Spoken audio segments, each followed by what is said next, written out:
ज्ञानगुणसागर जय कपीश तिरुलोक उजागर रामदूत अतुलित बलधाम अंजनीपुत्र पवनसुत नाम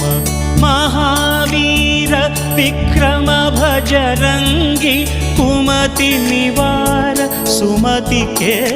संगी कंचन वरण विराज सुवेश कानन कुंडल कुंचित केश हाथ वज्र अरु ध्वजा विराजै कांथे मूंज जनेऊ छाजै शंकर सुवन केसरी नंदन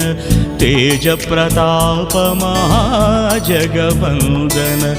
विद्यावान गुणी अति चातुर राम काज करिवे को आतुर प्रभु चरित्र सुनिवे को रसिया राम लखन सीता मन बसिया सूक्ष्म रूप धरि सियहि दिखावा विकट रूप धरि लंक जलावा भीम रूप धरि असुर